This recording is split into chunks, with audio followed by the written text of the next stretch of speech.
Bonjour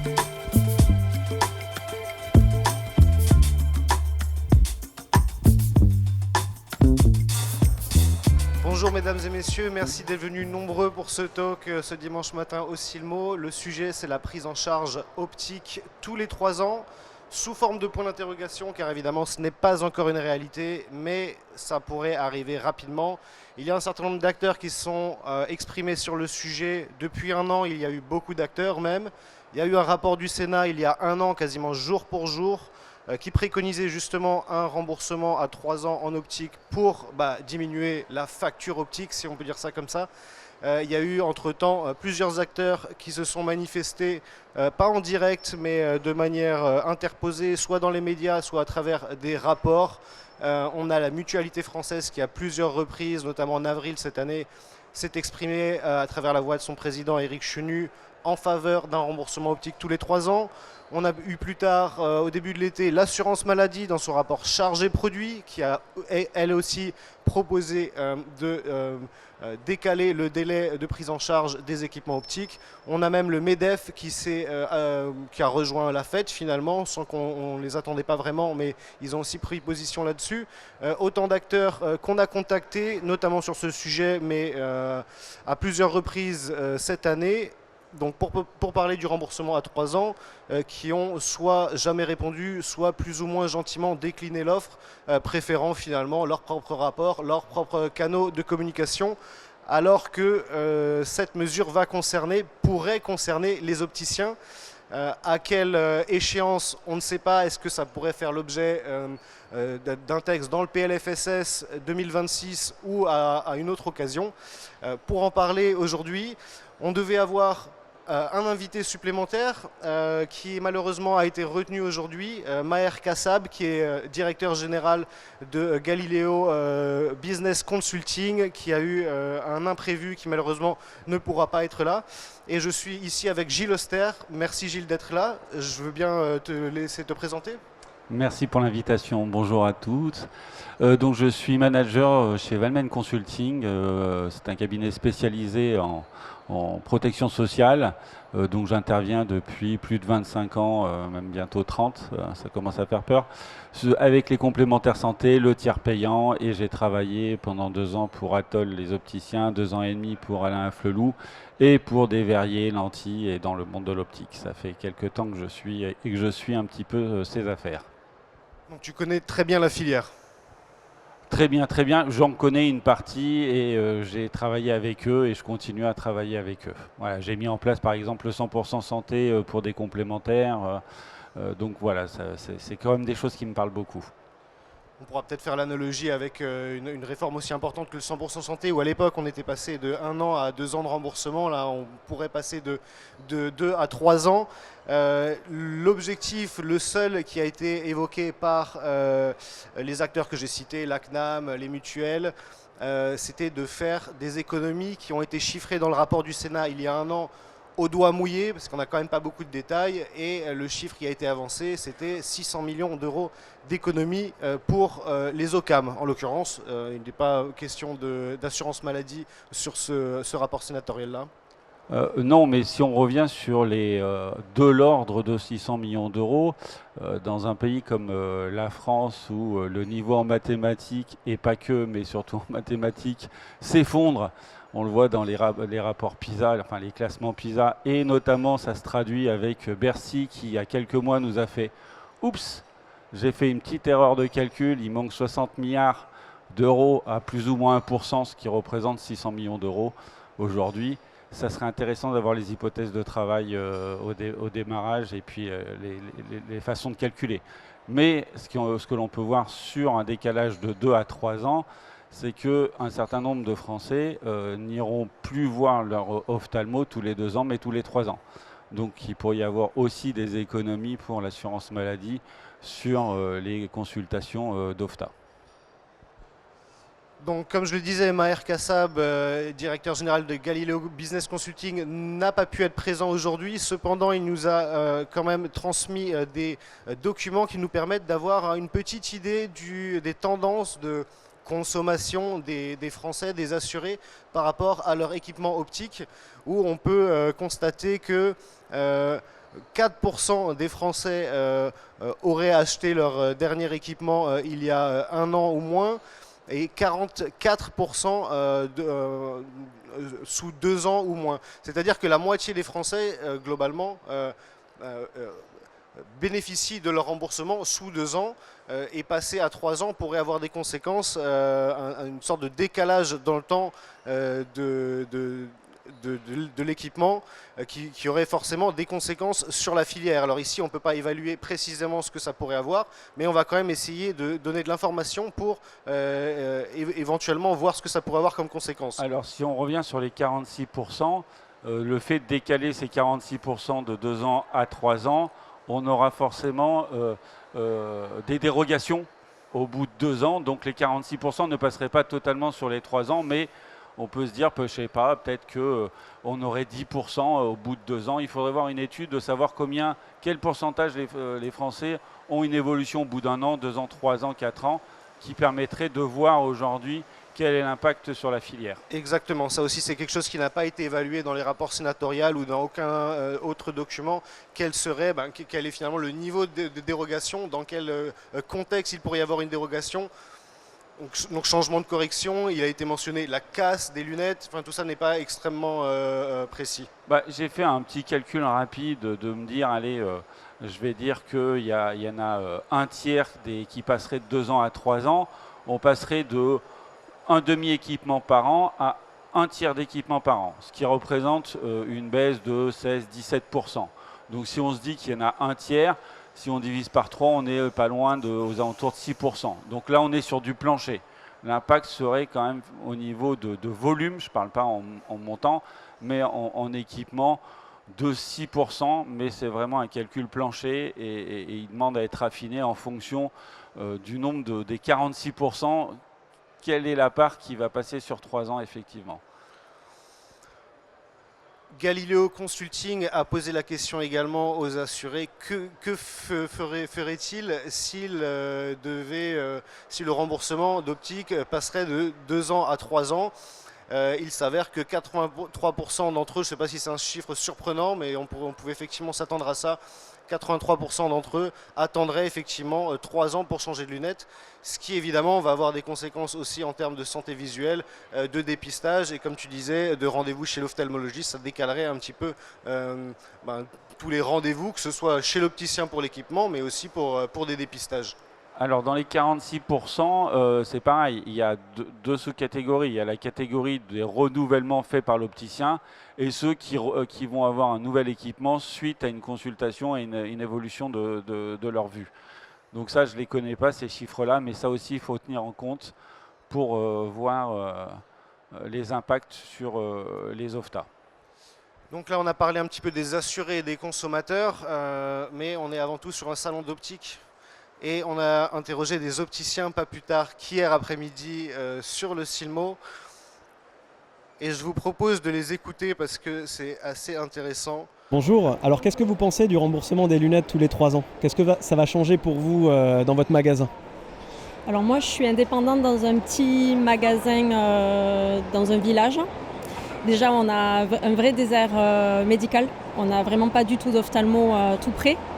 Donc je pense que ça va changer beaucoup de choses en négatif. On a beaucoup de mal à faire des renouvellements déjà sur 2 ans, donc sur 3 ans, je ne sais pas comment on va faire quoi. Alors déjà, le gros problème, ça va être les demandes de dérogation à faire au mutuel, parce que ça demande quand même beaucoup de temps et ça ne fonctionne jamais bien, donc ça va nous demander encore beaucoup de temps de surplus de travail, quoi. On va quand même forcément réduire l'activité parce qu'il y a des gens qui vont attendre, qui ne vont pas être au courant des éventuelles adaptations envisageables, parce que je suppose qu'on va avoir des adaptations envisageables comme la dernière fois.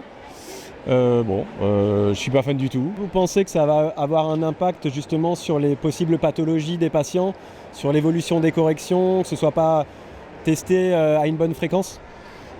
C'est probable. Alors je sais qu'après nous, on a pas mal de nos clients qui viennent nous voir pour essayer de faire des contrôles au niveau du magasin. Nous, évidemment, on fait ce qu'il faut pour voir s'il y a le changement de correction. Maintenant, on les renvoie systématiquement aussi chez l'ophtalmo pour pouvoir faire le bilan médical qu'on n'a pas le droit de faire. Maintenant, c'est vrai que si on repousse encore d'une année, ça peut priver certains justement de l'examen médical qui est nécessaire à faire quand même régulièrement. Il faut voir que les clients continuent à venir contrôler la vision malgré tout tous les 1 an et demi, 2 ans, je pense. Je pense que ça peut vraiment pousser les gens à encore moins consulter et du coup avoir un moins bon suivi. Ceux qui ont déjà un très bon suivi, c'est bien, mais ceux qui vont avoir de nouvelles maladies, etc., on ne sait jamais ce qui peut se passer. Je pense que c'est un peu dommage à ce niveau-là. Par rapport aux montures, s'ils pourraient potentiellement les fournisseurs étendre d'1 an supplémentaire par rapport aux garanties? Non, je pense que c'est pas envisageable et puis il faut surtout pas que les fournisseurs accompagnent le gouvernement dans cette direction. Si la loi passe et qu'on a un remboursement tous les 3 ans, il faudra peut-être demander un effort, oui effectivement, aux industriels et aux fournisseurs, mais je pense qu'il faudrait juste rester comme ça actuellement, 2 ans c'est très bien. Les grands gagnants, si la loi passe, ce seraient les complémentaires santé, parce que tous les ans les forfaits augmentent, mais les remboursements diminuent.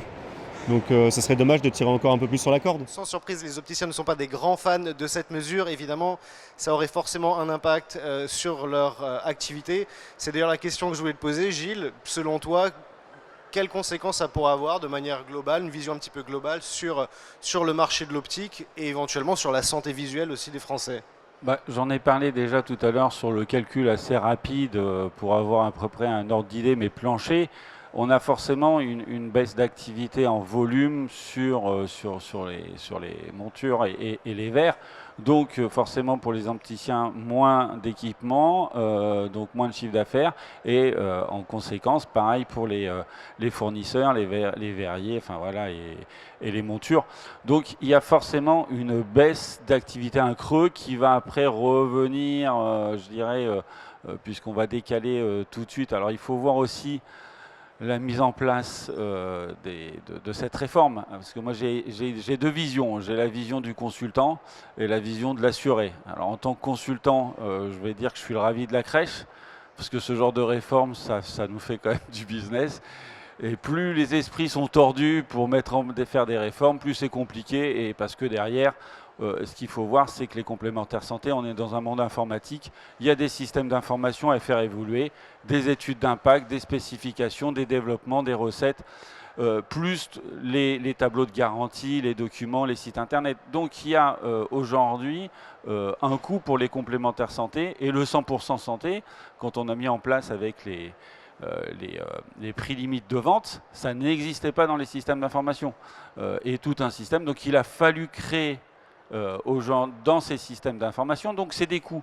Donc quand je parle par exemple des impôts, alors quand je parle impôts, c'est taxes, cotisations, contributions, pour la France, il y a 2 façons de le lever. C'est soit on crée un nouvel impôt, soit on l'augmente. Ça c'est assez facile à faire, et puis surtout on a un calcul rapide par les Français. L'autre façon de le faire, c'est je donne moins de services, c'est-à-dire je donne moins de prestations ou je baisse les garanties. Donc au lieu de nous en prendre plus, ils nous en donnent moins. Le résultat reste à peu près le même. Donc le transfert, par exemple, de 300 millions d'euros, je donne ça un chiffre comme ça, mais de l'assurance maladie vers les complémentaires santé, c'est d'un côté une augmentation des cotisations sociales et des impôts de l'État, puisque ça ne bouge pas, mais quelque part, il nous rembourse moins. Donc là, on a une augmentation. Et côté complémentaire santé, il y a 2 effets. L'effet que les 300 millions, ça rentre directement dans leurs résultats, donc les cotisations, mécaniquement, elles montent. Mais en plus, si ce n'est pas que des histoires de paramétrage et des petites choses à toucher et que ça devient compliqué, il y a un effet de mise en œuvre qui se rajoute, et donc ça augmente encore les cotisations. Donc ce qu'il faut voir aujourd'hui, on peut taper sur les complémentaires santé, de dire ils défendent leur business et autres, c'est que l'année dernière, ils ont déjà eu une taxe exceptionnelle, je répète, exceptionnelle par rapport au budget. Cette année, l'État, qui cherche aussi des milliards, au moins 40, va renouveler ce côté exceptionnel, qui donc fait qu'à un moment donné, là-dessus, ils veulent récupérer un petit peu, mais de l'autre côté, ce que donne l'État de la main droite, elle le récupère de la main gauche. Soyons clairs là-dessus. Donc, il faut que pour eux aussi, pour pas que les cotisations n'augmentent trop, parce qu'il y a Comme il y a un consentement à l'impôt, il y aura aussi un consentement à l'assurance santé. Donc il faut... Jusqu'où ils peuvent aller ou jusqu'où l'assuré va accepter d'aller? Est-ce que ça va encore être intéressant d'avoir une complémentaire santé? Oui, il y aura toujours un intérêt. L'assurance, il y a des fondements quand même intéressants sur l'assurance. Quand on regarde l'habitation, on a une assurance habitation. Moi, je la paye à fond perdu, ce qu'on appelle à fond perdu. Mais en fait, je m'achète quelque chose, je m'achète la sérénité. Quand je parte chez moi, je sais que si malheureusement ça devait brûler, j'aurai un pactole pour repartir. Donc l'assurance santé, oui. Mais quand on voit l'arrivée des réseaux de soins type Santé Claire, Carte Blanche, Citelis, Calixia qui se sont développés au début des années 2000, c'est parce que déjà on voyait que les cotisations ne faisaient qu'augmenter et qu'à un moment donné, de l'autre côté, le panier de soins, ce qu'on va dire, commençait à diminuer parce que les Français faisaient des arbitrages et diminuaient le niveau de garantie. Donc, ils ont mis en place des réseaux de soins pour limiter aussi les prix et l'augmentation de ces cotisations. Donc, ça a continué d'augmenter, mais ça ne se voit pas. C'est-à-dire que s'il n'y avait pas eu ça, on aurait augmenté beaucoup plus et des gens qui seraient passés d'un niveau 3 au niveau 2, niveau 1, et peut-être à un moment donné un déremboursement. Je parle en individuel, bien sûr, mais pas en collectif, puisqu'en collectif, on a de l'obligatoire. Pour revenir sur les témoignages qu'on a vus tout à l'heure de 7-8 opticiens, donc plutôt inquiets, plutôt hostiles évidemment à ce genre de réforme, pour les rassurer ou leur donner des pistes de réflexion, quels conseils on pourrait leur donner? À quoi pourrait ressembler le marché sous cette réforme? Quand la mer est d'huile, je dirais qu'un marin d'eau douce fera l'affaire. Maintenant, s'il y a la tempête qui commence à arriver et que la mer se démonte, ce sont quand même les meilleurs navigateurs qui vont s'en sortir. Et il y a eu des évolutions et des impacts. Les réseaux de soins, quand ils sont arrivés, ça a fondamentalement changé le modèle économique. Et il a fallu quand même aussi se réinventer. Aujourd'hui, on a des choses qui arrivent. Il y a l'IA. J'ai vu des lunettes connectées, des choses comme ça.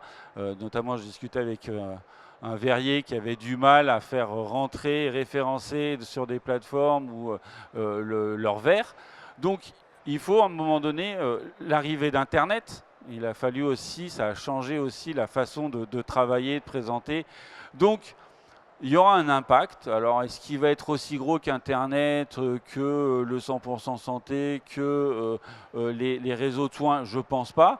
Mais il faut toujours être, je dirais, un peu en avance et préparer éventuellement cette baisse d'activité. De toute façon, il risque d'avoir des opticiens qui vont boire la tasse. Donc Maher Kassab, comme je l'ai dit, n'est pas venu aujourd'hui. Par contre, il ne nous a pas laissé les mains vides non plus. Il nous a fourni quelques informations pour essayer d'évaluer un petit peu quelles pourraient être les conséquences finalement financières sur l'activité du marché et des magasins d'optique. Donc il nous a proposé la réflexion suivante: en cas de passage de renouvellement à 3 ans, le marché baisserait, car on assisterait à un report à 3 ans. Les Français ne dépenseraient pas plus à l'achat, mais en revanche, une grande part, évaluée à 46% qui renouvellent entre 2 et 3 ans, serait amenée à renouveler à 3 ans. Donc on va avoir tout un décalage de personnes qui chercheraient leurs équipements optiques au bout de 3 ans. En zone urbaine, l'impact serait très fort du fait de l'augmentation des loyers, qui a forcément des conséquences aussi après sur les choix qu'on fait. Au-delà des fermetures, la valeur des fonds diminuerait significativement et la valorisation des actifs, c'est la valeur patrimoniale des opticiens qui prendrait un coût important. Autrement dit, qu'il y aurait quand même une contraction des dégâts sur le marché, des magasins qui pourraient baisser le rideau. On assisterait ainsi à une baisse minimale de 7% du marché. J'imagine qu'on parle de la première année, voir quel est l'effet après de rattrapage qu'il pourrait y avoir. En revanche, à moyen terme, ce serait bénéfique puisque les opticiens devraient réinventer le mécanisme de vente et passer beaucoup plus de temps en multi-équipement pour compenser la perte de chiffres réglementaires par un chiffre de compléments, lentilles, montures, etc. Donc effectivement, se diversifier, avoir des équipements avec plus de valeur ajoutée et pourquoi pas aussi donc, de l'IA et des lunettes connectées. Il y a beaucoup de pistes pour essayer de maintenir son activité. La punition sera la même pour les centres audio si le niveau de remboursement diminue, car effectivement, quand on a parlé de remboursement 3 ans des équipements optiques, l'idée est aussi de passer à 4 ans ou 5 ans pour l'audio. On est à 5 ans aujourd'hui et on passerait à 5 ans. Donc je pense que, bon, là, on voit bien que si on refait un calcul, on aura une baisse un peu moindre pour l'audio. On se retrouve, moi j'avais fait quelque chose de vraiment plancher où j'arrive à 5,5, presque 6% de baisse en volume. Donc oui, après, je n'ai pas tenu compte de l'aspect patrimonial ou autre, mais là, forcément, j'étais parti sur le fait que sur les 46%, il y en ait 33% qui passent à 3 ans et 13% qui restent sur de la dérogation à 2 ans. Ce qui est assez énorme, mais ce qui permettait de dire, bon, à minima, vous avez pas loin de 6% de perte de volume. Sur les équipements, et ce qui se reportera sur les verriers et l'ensemble les de la montures. filière, Voilà. finalement. Ouais. Et les ophtalmos aussi. Est-ce que selon toi c'est crédible ou plutôt sous quelle forme pourrait venir cette réforme? Est-ce qu'on peut imaginer qu'elle se mette en place pour le PLFSS en 2026 sous la forme d'un projet de loi, ou est-ce que c'est une annonce politique pour tâter le terrain? Comment tu vois ça? Alors, ce qu'il faut voir là sur les 2 prochaines années, il y a trois obstacles pour les hommes politiques. Il y a les municipales au printemps, et ensuite donc 2026, et en 2027 une présidentielle et des législatives. Donc ça c'est entériné, à moins qu'il y ait une dissolution d'ici là, mais ça c'est hypothétique, ou une démission du président de la République, bon, où ça bouleverserait le calendrier. Mais quoi qu'il en soit, il va falloir être quand même courageux, parce que plus on attend, plus on s'approche des élections, et de mettre en place des réformes qui vont forcément fâcher les électeurs, ça risque d'être un peu compliqué. Donc s'ils le font, il faudrait le faire rapidement pour le PLFSS, là, mais ça veut dire qu'il faudra un gouvernement. Et donc aujourd'hui, on a un Premier ministre avec un gouvernement démissionnaire qui ne peut que faire que gérer les affaires courantes.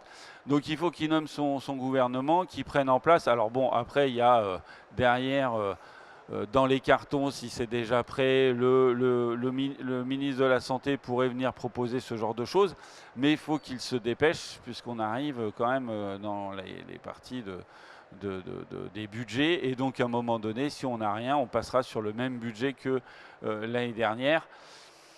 Et donc après présenter ça juste avant les élections.